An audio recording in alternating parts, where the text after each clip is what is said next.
by Richard. Will give the ball to McClendon. He leaps. Oh! He doesn't get in. He fumbled the football. Carolina holds. The game is over. And Carolina has won the game. With 5 seconds, he's going to throw it. Howard leaps.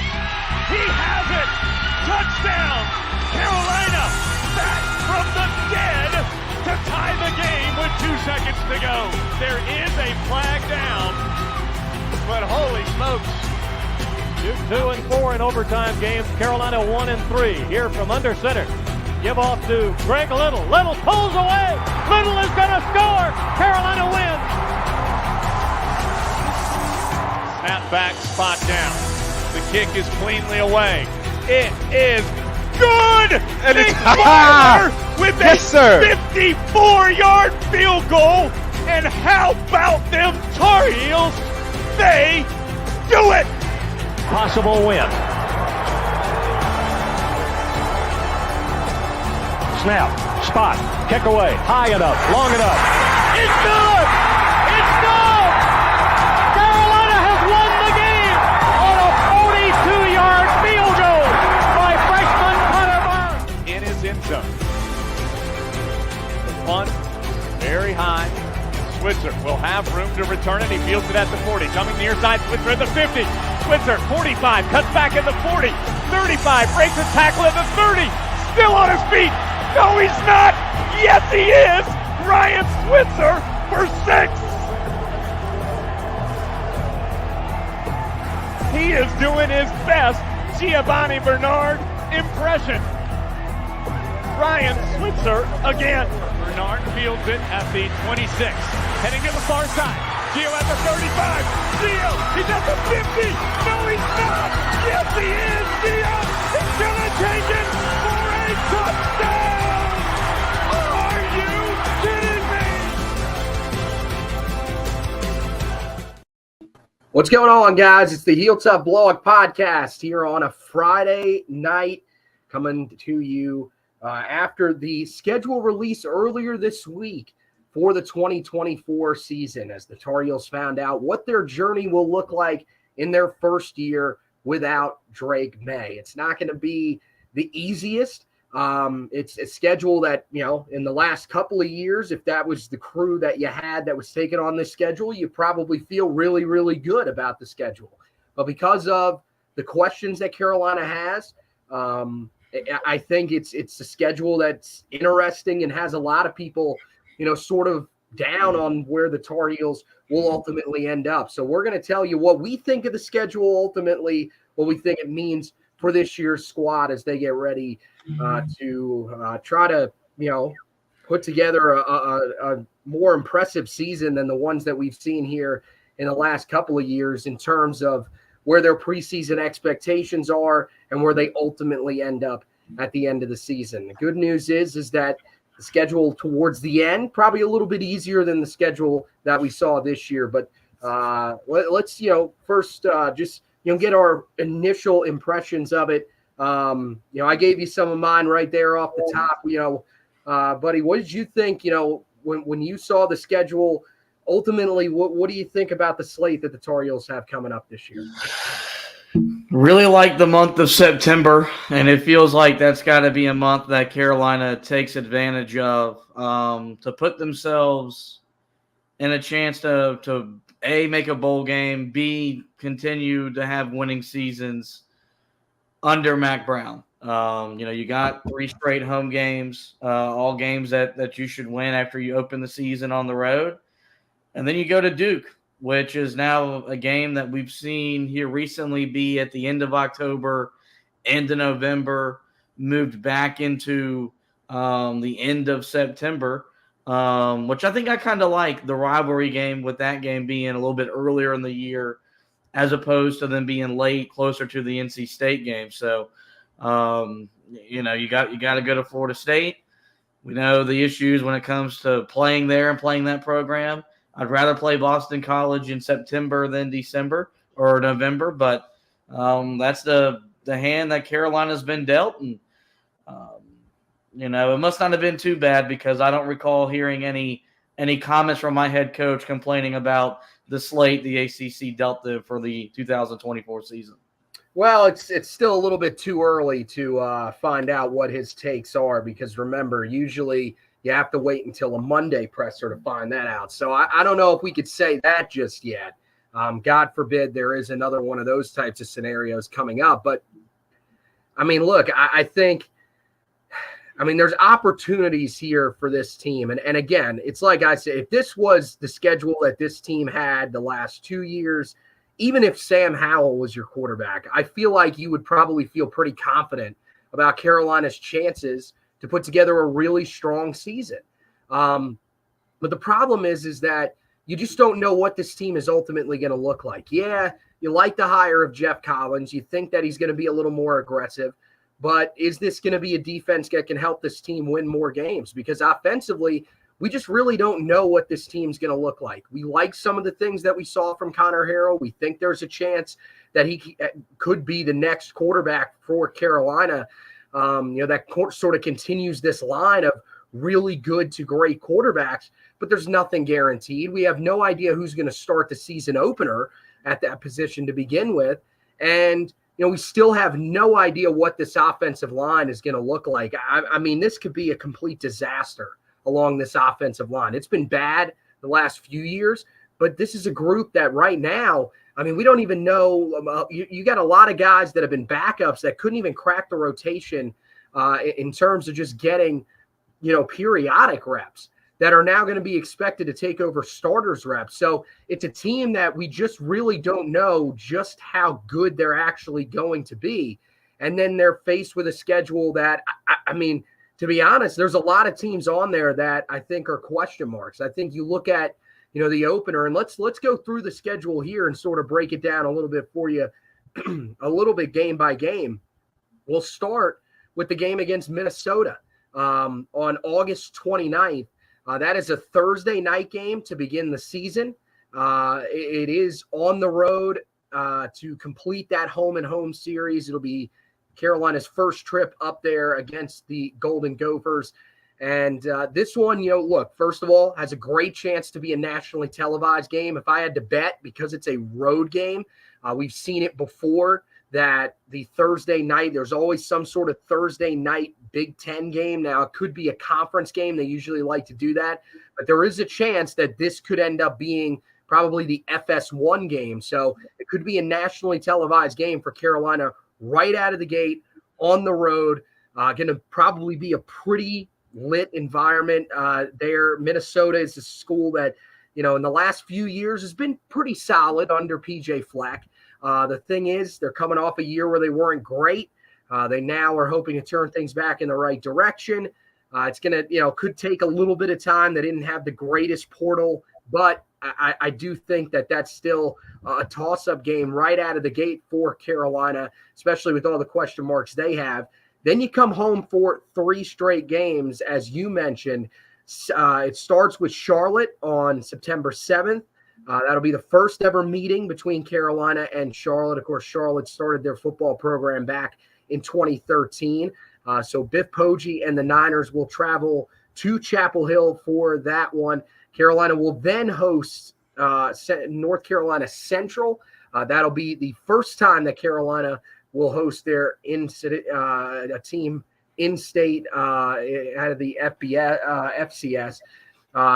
Central they've had back-to-back really solid years. They're a team that went to the FCS playoffs this past year. They won the Celebration Bowl 2 years ago. But at the same time, it's an FCS opponent. It's one that Carolina should not have much trouble handling. Then you have James Madison. Now, this is one that I've seen a lot of people that, they're kind of all over the board on. The thing to remember about James Madison is they did lose a lot from this past year, including their head coach, Curt Cignetti. I know a lot of people are still pretty high on them. They're still going to be a team that's probably going to be one of the favorites to win the Sun Belt. But I've seen a lot of people that are acting like this is a game that more than likely Carolina will lose. I think the thing that you have to look at is, one, it's at home, and two, we'll have to see what they look like in the first 3 weeks of the season, but I don't think this is going to be the same team from a year ago because of all that they lost. So I think that might be a little bit too aggressive to say that this is, a team that can come into Chapel Hill and beat Carolina outright. You go to the final game in the month of September on the road at Duke. That one will be September 28th. Again, as you said, there were some people that are not happy about the fact that this game leads off conference play. They think this is a rivalry matchup. This should be one that you end up seeing later on in conference play. To me, I don't really think it's that much of it's that big of a deal. I mean, would I like to see it a little bit later in the schedule? Yeah, you would like to see it a little bit later, especially with the success that Carolina has had against Duke. I think that's more the reason that you'd be pounding the table for that over anything. But at the same time, I think you look at where this game lines up in this circumstance. I mean, Carolina, if they win this game, there's a legitimate chance that they could start the season 6-0 again, because then Carolina, to start the month of October, goes back home, welcomes in Pitt, a team coming off of a really rough 2023 season, 3-9. Again, they're going into the portal to try to find help there at the quarterback position. So it'll be interesting to see how quickly they can bounce back. Other than that, not a great portal class that they've brought in. So it'll be really interesting to see if they're a team that bounces back quickly, or if they're a team that could take a little bit of time to build back under Pat Narduzzi, or who knows, could it be sort of the beginning of the end there for Pitt? Don't really want to get too hasty on that, because we've seen Pittsburgh's been pretty good over the last few years under his direction. But at the same time, I definitely think that there's a chance Carolina could get off to 4-2, I think at the minimum. 5-1 start probably feels pretty safe there for you to have as an expectation. Then the schedule starts to get tough. And look, normally you would say, how is this supposed to be a tough game? But at this point, I mean, this game, I'll let you in. We'll go through and we'll do our record prediction. We'll do our game by game predictions and everything like that, so we can give you our record predictions towards the end of the show here. Georgia Tech, I'll just give it to you right now, as a loss. Until they prove to me that they can actually beat this team, it's a loss. October 12th, they welcome them back to Chapel Hill. Carolina has lost 3 straight to this program. They are historically terrible against them. So this is the game where, if you're looking for where could everything start to spin, it's probably either this game or it could be the game against Virginia. But with the game against Georgia Tech, team that's probably going to be as good, if not better, than they were this past year, could be one of the best offenses in the ACC, if not one of the best offenses in the entire country, with Haynes King coming back. They are going to be a very legitimate team. Now, they did lose a lot in the transfer portal on the defensive side of the ball, so they got to figure out how to replace some of the guys there. But I still feel like they're going to be one of the tougher teams that Carolina has to face at home on this slate. Really tells you about where the home slate is at. Carolina then has a bye, which I think could be very helpful, especially if they do end up losing that game to Georgia Tech.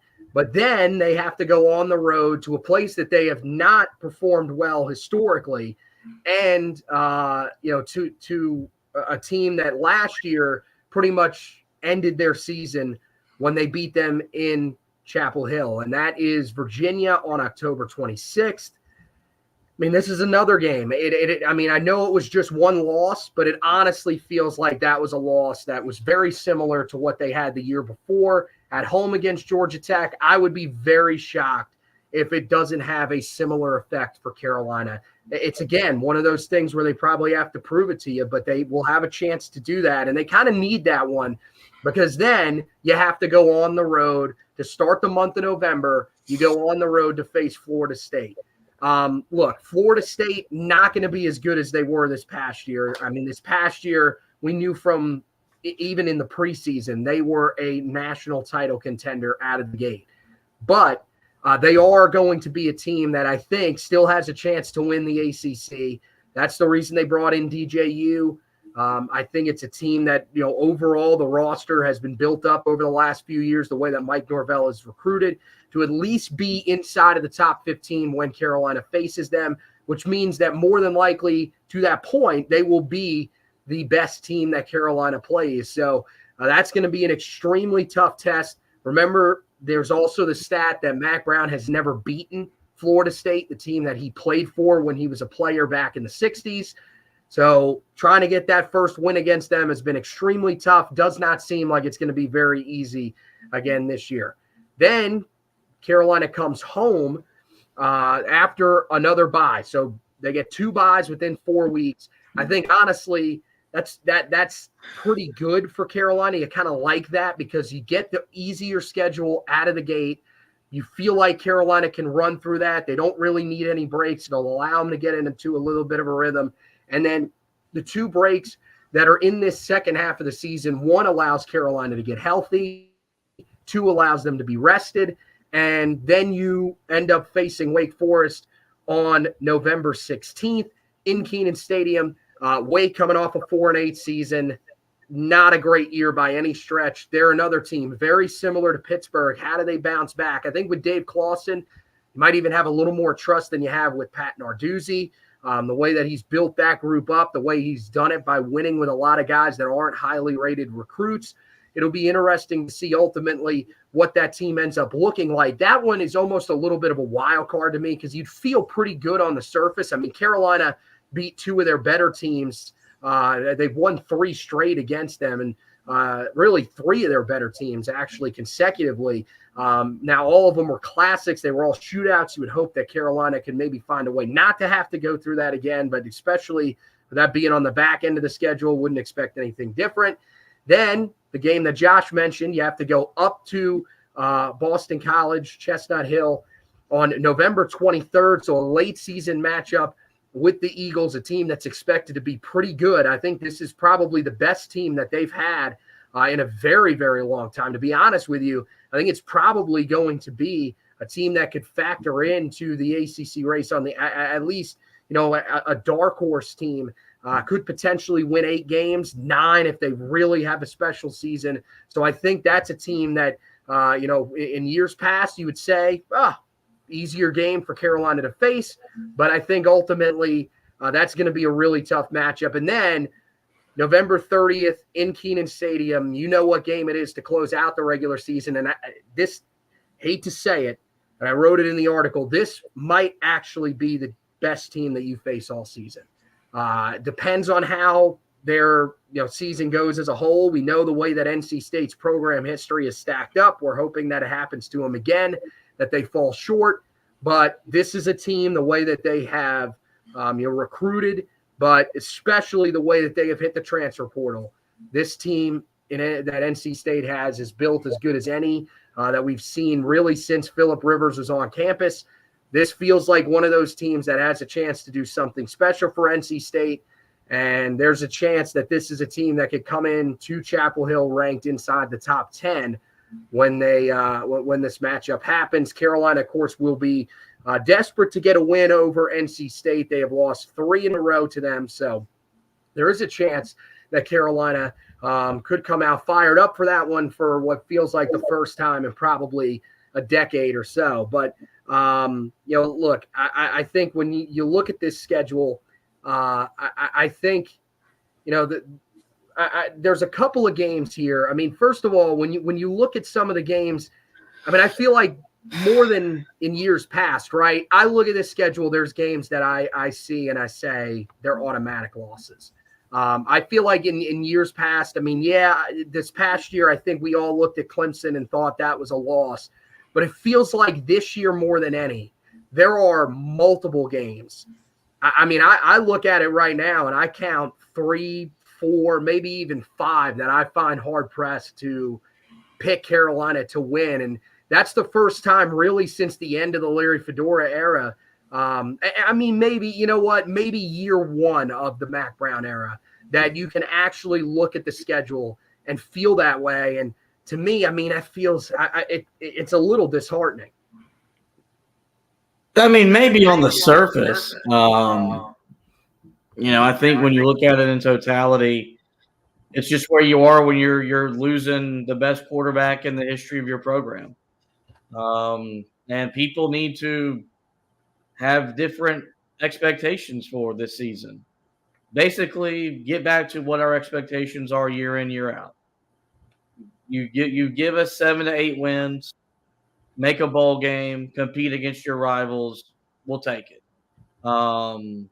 And that's going to be the case this year because there's a very good chance this team they don't make a bowl game.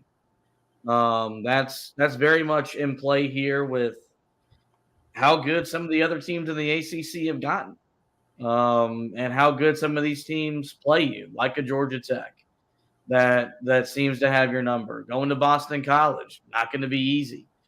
And so I don't know if it's just disheartening. I think it's just reality that the last 5 years were fun. But and this is the thing I preached about it the whole time is that we came out of this 5-year stretch with nothing to show for it. There's not a lot of trophies, not a lot of hardware to point to and say, man, we got a lot done. And now you're kind of back to reality. And reality is that, you're just you're hoping to be entertained more often than not and at least make a bowl game. And this year, I think it's in the cards, but I also would not be surprised if this team misses their first bowl game under Mack Brown. Yeah, and I got to be honest. If that happens, then that's one of the biggest failures because, Chris Smith says it right here. And I don't know if this is the exact stat. First of all, I don't think it can be because these stats haven't been released yet. The 4th easiest schedule in the nation. I don't think that's necessarily going to be the case. I guess it could be because they know the home and away designations, but even still, you got to see how it stacks up. I think the part that is disheartening is some of the teams on the schedule. Let's be real honest. Overall, this is a pretty easy schedule. Like the most difficult teams that are on this schedule, like that would be difficult for just about any team to face are Florida State and probably NC State. Every other team should be beatable, but Georgia Tech is not a team that I feel like you can beat at this point because you have not found a way to beat them in the last 3 tries with teams that were the first 2 years were just downright putrid that you lost to. They didn't play them in 22. That's right. So the 21 team and the 23 team, or no, excuse me. I'm getting it mixed up. No, that was right. The 21, 22 teams were not good. This past year, pretty solid team, but still shouldn't have gotten beat by them. Virginia, is that now a team that you look at and say is a difficult game? Like to me, that's the fact that we're even questioning that is a problem. And then Boston College. Like those are teams that and I get it, man. Boston College is supposed to be good this year. But the expectation should be that you should not go into those games. Like those should be toss-up games. The fact that, to me, I don't think Boston College is a win right now. I wouldn't even put that as a toss-up game. I think if Carolina goes there and wins, that's an upset. Because I think Boston College this year is a better team than Carolina. And the way that Carolina is recruited, the fact that that's actually the truth is kind of a joke. That's not a good look at all. So, I don't know. That's to me why I sort of labeled it disheartening. And look, Chris Smith says, does Mack Brown get fired if he doesn't make a bowl game? First of all, I'll let you in on a hint here. Mack Brown is never getting fired. Let's just put that out there. If he ends up leaving, it will be because it is a mutual parting of ways. That's how they will phrase it. Basically, they will push him to go into retirement, but he will never officially be fired. You said that there is a realistic chance that this team does not make a bowl game.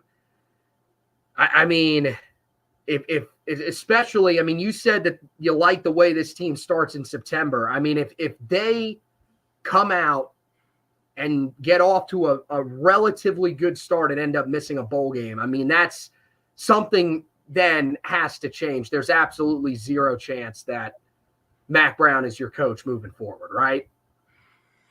I mean, you would imagine so, but it's also a program that's rebuilding, and these types of step backs they happen. They're on the table. So, because I mean, not really, not with the talent that you brought in. Like if you actually brought in legitimate talent, then which the ratings show you coming out of the high school ranks that you've done, then I mean you cannot miss a bowl game. I'm sorry, like that's completely unacceptable.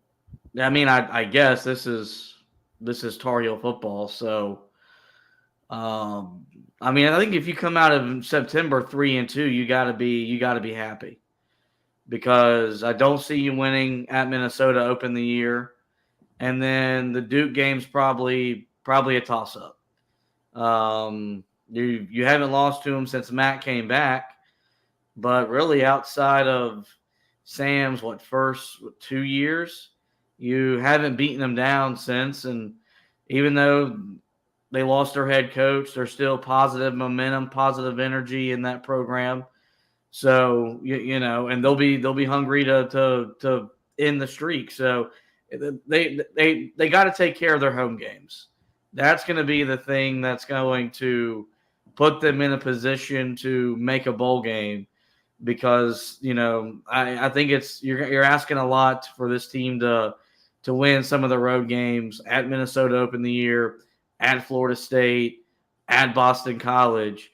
I think that's too much to ask, which is why I think it puts a bowl game in question, because you have games at home that are very losable as well.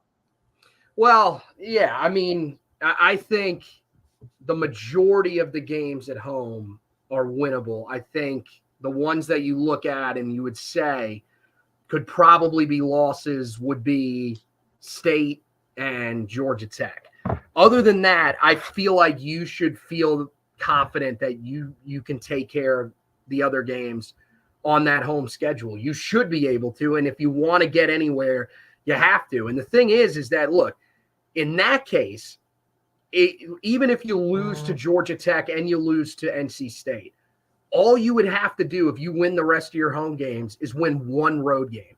And you should, I mean, to me, you said you should be happy with 3-2. No, you in the first month, you should not be. You should beat Duke. Duke, I get it. They are a team that is bringing in Malik Murphy. They feel confident. Still, he's a new quarterback. That's coming in. He's going to be in a newer situation. I get that he'll have 4 weeks to settle in, but at the same time, I mean, this is a guy that was incredibly talented coming out of high school, and a lot of people felt like he would be able to do some really good things when he was at Texas. This is a completely different group that's around him at Duke. They lost a lot of talent, a lot of it to graduation, to the transfer portal after Mike Elko left. Manny Diaz, I don't think is a bad hire there. I don't think that they're going to be as bad as some people think they are. But at the same time, that's a game that you should be able to win. The expectation should be that you should start the season 5-1. But I mean, anything is certainly possible. But I think that if you start the season 5-1, if you can't get one win the rest of the season and you end up missing a bowl game, that's a pretty damning statement, because that would be yet again another complete collapse. And this one would result ultimately in you not making the postseason. At that point, I find it hard to believe that you can come back from that if you're Mack Brown and the staff and the rest of the staff. Now, speaking of the home games that you brought up, I saw this going around yesterday from some of the people. A lot of people commenting this on the article when I put it up, sort of breaking down the schedule, or Wednesday rather. Sorry, the days are getting mixed up. I've been sick, and it's been crazy these last couple of days. But you look at the home slate: Charlotte on September 7th, North Carolina Central on September 14th, James Madison on September 21st, Pittsburgh October 5th, Georgia Tech October 12th, Wake November 16th, and NC State November 30th. I've seen some people, first of all, saying weakest home slate that Carolina's ever had, which I guess there's certainly a case for that. I think you could make the case that some of the ones under Larry were probably up there as well, especially considering some of those involve playing 2 FCS teams at home during a season. But I've also seen people complaining about the fact that we don't have any interesting opponents that are coming to Kenan Stadium. I mean, I got to be honest. Is this a thing? Because for you and me, and I think we're on the same wavelength here. Like, to me, I don't care who comes to Kenan Stadium. I really don't care about how good other teams are when they come to Chapel Hill. Frankly, I don't care if we don't face a ranked team at home the entire season. I would rather not. I want to face teams that Carolina can beat at home, because when I go to games, I want to see my team win at home. I couldn't believe the amount of people that were angry about the fact that we couldn't get Florida State or Boston College at home so that they would have an interesting game to see in Kenan Stadium. I mean, to me, like, I don't know. I guess first of all, the fact that the team isn't going to be nearly as good as it's been in past years will probably make some of these games a lot more interesting than you'd like them to be. But the other thing is to me, I don't really care about being entertained by the other teams that are coming into the stadium. I couldn't believe that when I saw that last night. I mean, it's definitely a lot more fun when you're playing high-profile games, but this is the schedule that you have. And well, I'm going to tell you, if you played high-profile games at home this season, like if you played Florida State at home this season, you could pack that in as a loss. So you want to go to the stadium knowing that they're going to lose? Well, I mean, like, I don't get that. There's always a different energy, like when you get to go see him play in Notre Dame, you get to go to like one of those types of games. There's a different energy in the crowd. This is reality with them expanding the conference, and with you going to have to factor in going out west, moving forward too, and you're bringing some years you're bringing these West Coast teams into your home stadium as well. So, I mean, I get the sense of you probably shouldn't expect the stadium to be filled every Saturday, and you probably shouldn't expect the same type of crowds we've had since Mack Brown came back. But unless you're a big time program that's going out and scheduling these big time home and homes, with conference realignment and conference expansion continuing to do what it's doing, you're going to have these middle-of-the-road teams in these conferences playing meh schedules at home. And that's what Carolina got dealt with this year. You let them, you let them get winning. If they were a high-profile team, the schedule would look different. But they're not. The ACC knows they're not. And they need to have their high-profile teams, Clemson, Florida State, NC State, playing high-profile matchups week in, week out. Well, first of all, the schedule would not look different, because unless they were scheduling different games at a conference, remember that the home and road designations have already been set, and for the conference games through 2030. So you already know who you're going to play at home and on the road for the next 7 years. So it doesn't matter. You face the schedule that you face each year.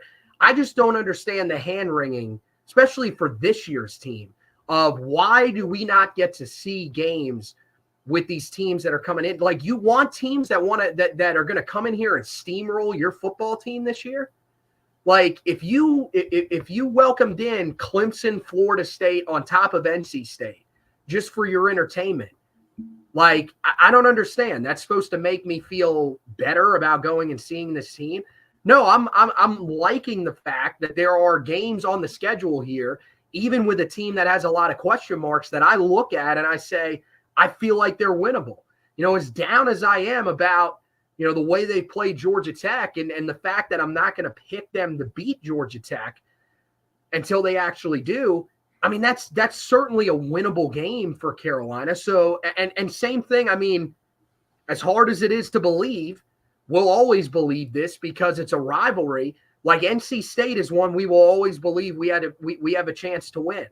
You would just hope that at some point these guys would find a way to dig down and would get sick of getting their ass kicked and would find a way to dig down deep and, you know, get a little bit of extra motivation enough to be able to beat that team. So, I mean, all these games on the schedule are relatively, you know, attractive enough to me where I'm going to go and want to watch this team play. I mean, I get it. You know, they're not the sexiest non-conference matchups, but at the same time, you know, it's a chance for you to go out and potentially see your team win. And I don't feel like anybody should be mad about that. All right, well, we put it off long enough. Let's go through. Let's do our win-loss predictions as the schedule sits right now. We do this every single year where we kind of go through, and then afterwards we'll sort of talk about what the floor and what the ceiling could be for this team ultimately.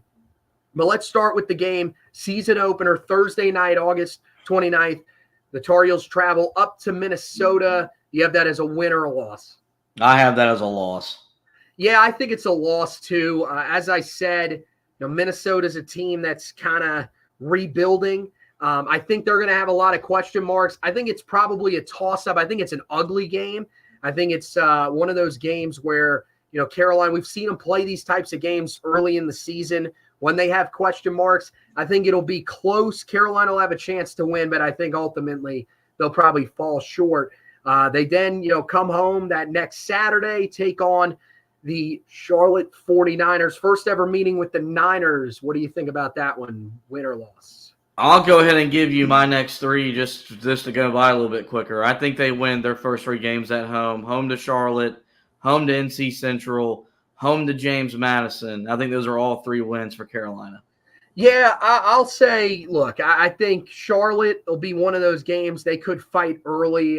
Biff Poggi is a guy that's, I think, got the pulse of that locker room. They're going to have a lot of turnover again this year, though, and that could be something that you see ultimately with him as a coach because of how he is. But I think Carolina should win that one relatively easily. They'll probably pull away. NC Central, like I said, really good FCS program, 2 really successful years. But if it's an FCS program, Carolina should win that game pretty easily.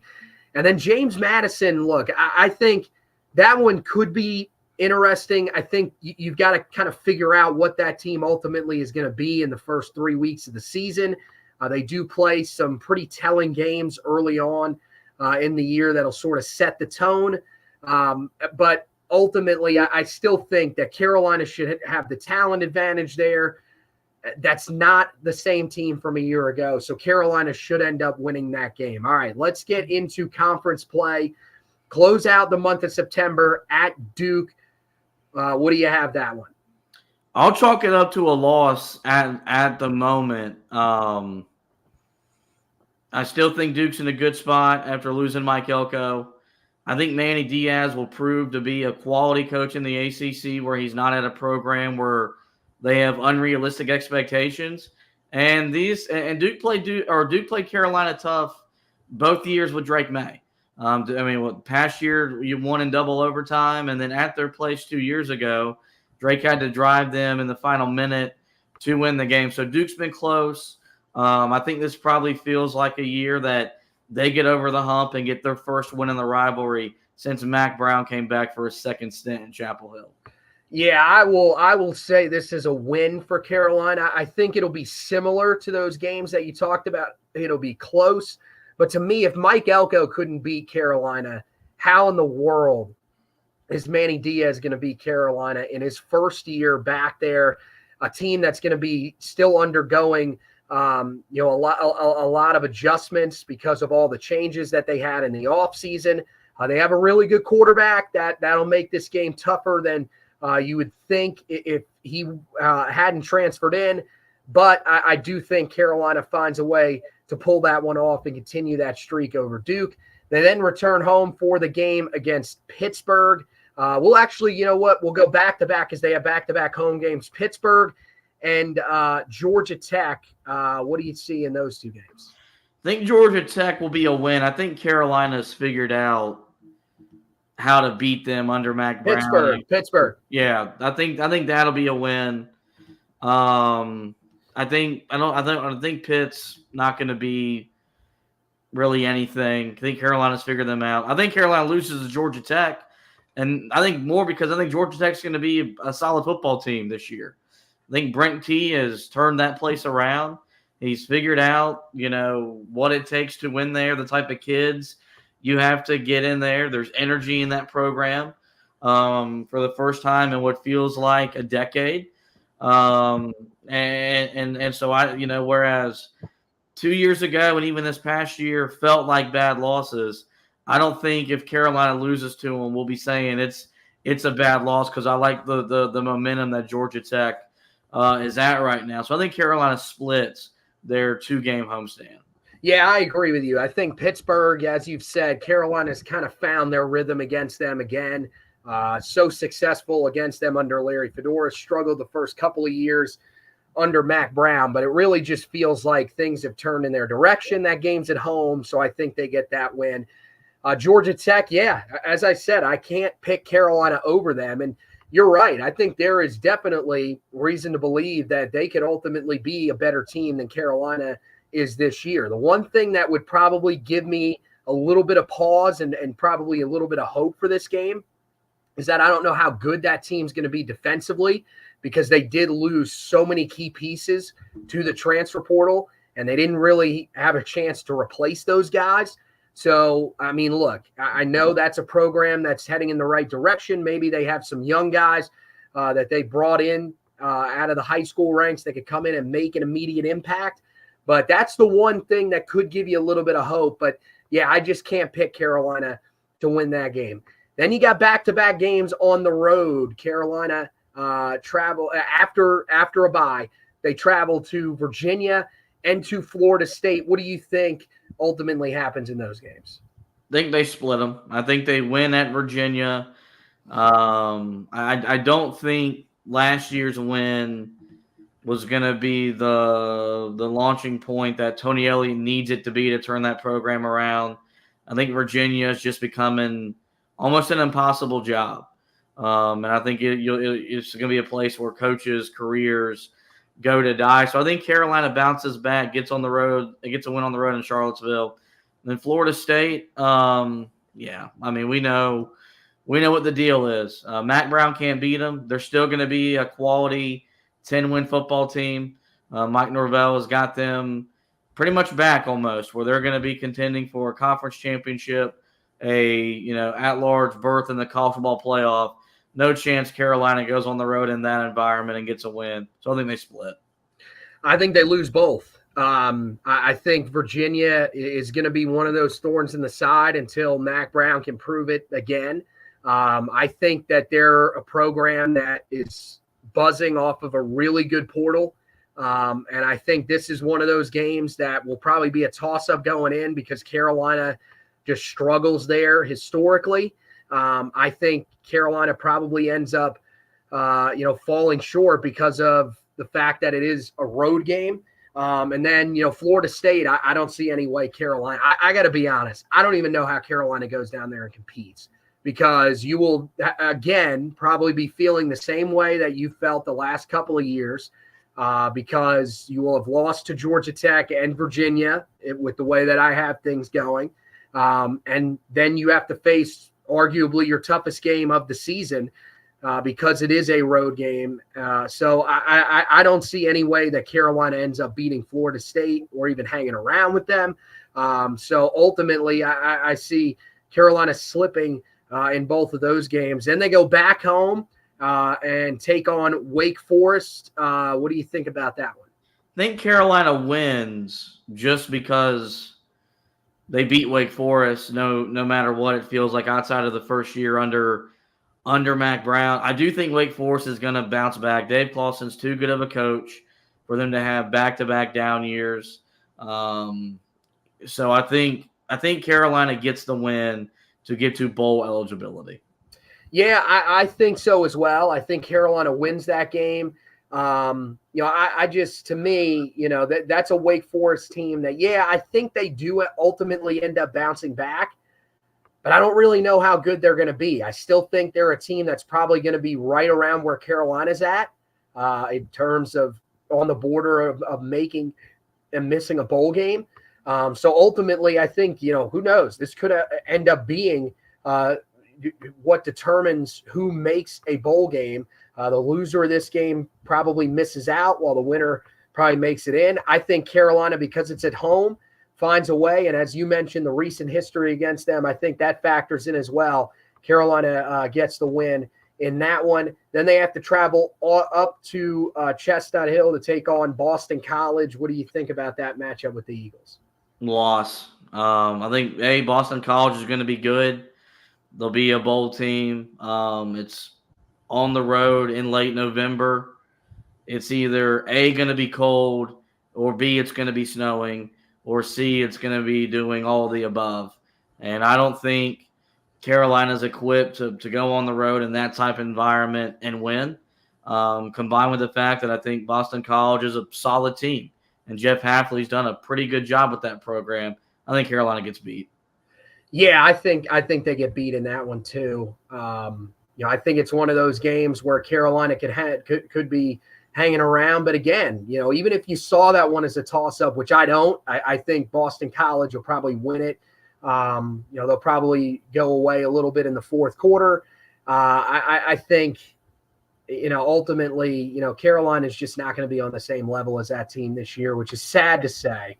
But I think Boston College is a team that's going to be fighting for 8-9 wins. Carolina is going to be fighting to get to 6 or 7. And then ultimately the season finale at home against NC State. What do you say? I think Carolina loses. The rivalry is pretty one-sided. State may have their best team ever. They have a legitimate shot to win an ACC championship, a legitimate shot to make the college football playoff. And I don't see them squandering those opportunities at the hands of us because our kids just don't care enough. And they're not motivated enough to win that game. And it doesn't matter if it's at home or on the road. State gets up for it. And I think Carolina's looking at what would be a 4th straight loss to NC State. Yeah, I don't think there's – I just can't see it happening. That team is just going to be too good. As you mentioned, they're going to be fighting to make the college football playoff. So I don't see it. There's going to be so much motivation. Carolina may be motivated too, but I think the motivation factor for NC State will be even higher than any that we've ever seen before. You would imagine that'll just be too much for Carolina to overcome. And so both of us have them going 6-6. Now, when you look at, the floor for this team ultimately, where do you see like the possibility of this team bottoming out? Just looking back at the schedule, I don't know. To me, it's hard to see this team going worse than 5-7. I'd be absolutely stunned because if they're worse than that, maybe they could go 4-8 if they end up losing. To me, the games that I would have that you would flip would be Wake Forest and Duke. But even that, I think maybe the floor is 4-8, but I think 5-7 would probably be where I would put it at. Yeah, no, I think at worst they go 5-7 because defense doesn't take the step forward. Whether you start, Max Johnson or Connor Harrell, you don't get the quarterback play that you've gotten in recent years that elevated you to 8-9 wins. So I still think they're going to compete week in, week out. Outside of really the Florida State game and the NC State game, those are only two games I look at and think that Carolina could get beaten and get beaten pretty soundly in. So I think at worst you go 5-7 just because your quarterback doesn't make the plays that you've been getting the last couple of years, or you can't overcome the defensive deficiencies that you've had in recent years. So, and then their ceiling, like I've got them at 6-6. To me, their ceiling is 7-5. Like maybe you flip, for me, a Duke loss or that Georgia Tech loss into a win. I think if you're 8-4, I think you should be ecstatic and be really pleased with that type of year. But I also think if you go 7-5, there's reason to be happy with the work that they put together, because, when you look at this program historically, when they've had to transition the way that it's transitioning right now, it's usually not good. There's usually a 3 or 4 win season in there. So if this team gives you 7 wins, guarantees you a winning year, you should still be, excited, because I feel like this is a program that's building more for 2025 to be their next real shot at being a legit contender in the ACC. Yeah, I think their ceiling is probably, I would say 8-4. I think that could probably be the highest you could see them going. I mean, maybe I would say 8-4, the ceiling. 9-3 would be an extremely special year, and that would be more than likely because Boston College is not as good as we think they could be. There's so many games that could end up being toss-ups. Like, again, the games that I, like you said, that I don't think that you can really look at and think they win right now, or Florida State and State at home. But I mean, yeah, if they could find a way to beat Georgia Tech, Virginia, find a way to open the season with a win against Minnesota, that would be huge. Then it's possible that they could find a way to get to 8-4, and I think that would be, a really, really good. You're right. You would be ecstatic with that, especially with the group that Carolina is going to have coming into the year. So, ultimately, I think that's probably what you're hoping for. But I don't know. Like, I want to be positive. I feel like we've been positive, for the last few years, or at least we've gotten there. It's at a certain point in the season. This year, I think more than any, it's going to be as difficult as any to be positive. And yeah, it's because you don't have that special quarterback. It's because it feels like you're in rebuild mode. But, ultimately, maybe this is what this team needs. They've had so many expectations over the last few years. And it just seems like every time that the expectations start to grow for this team, and you start to feel like this is finally a chance for them to do something special, they seem to find a way to fall apart, and ultimately it ends up in the team collapsing down the stretch. Maybe this year, with less pressure on them, with what we perceive as an easier schedule, maybe that ends up helping Carolina. It's still much more difficult down the stretch than it is to begin the season, but who knows? Maybe that ends up helping Carolina, and they can find a way to actually reach their ceiling instead of, trending more towards the floor that we've talked about over the last few years that they've ultimately finished around. So hopefully that doesn't become the case this year. Guys, I wanted to tell you this episode of the podcast was sponsored by Autograph. I don't know if you guys have seen it on social media, been advertising this a little bit. We are partnering with the Autograph app.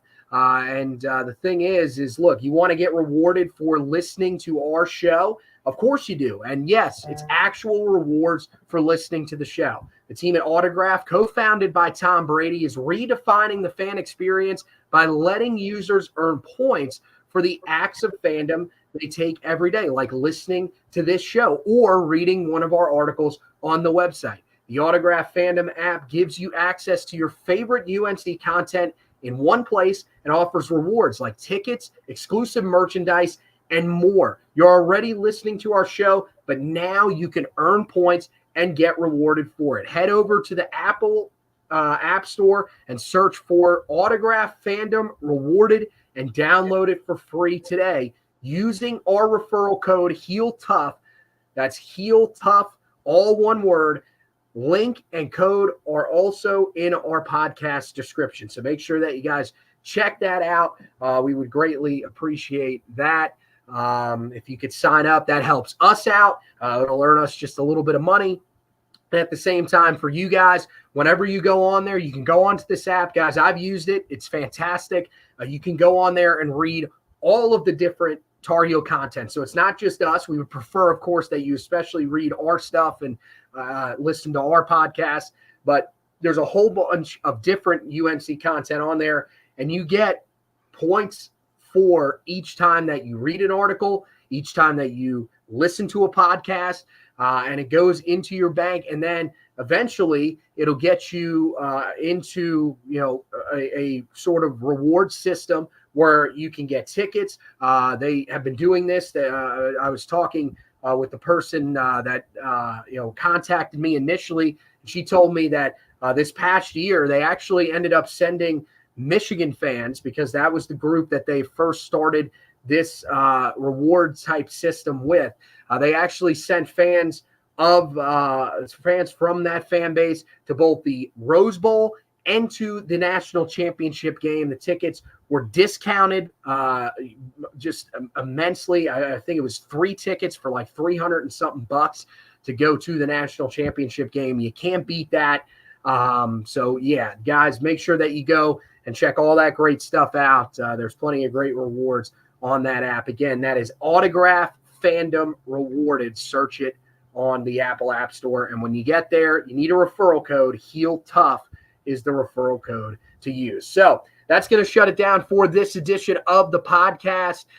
Make sure you guys send in your record predictions. We want to hear those from you guys. Hopefully they're a little bit more positive than we are. We'd love a little bit of positivity to get us fired up for this upcoming season. But regardless, make sure you send those in. We'd love to hear from you guys. But in the meantime, we're going to close it down here on this edition of the show. So for tonight, we want to thank you guys for watching and listening. I want to thank Josh for hosting with me. And as always, go Tar Heels.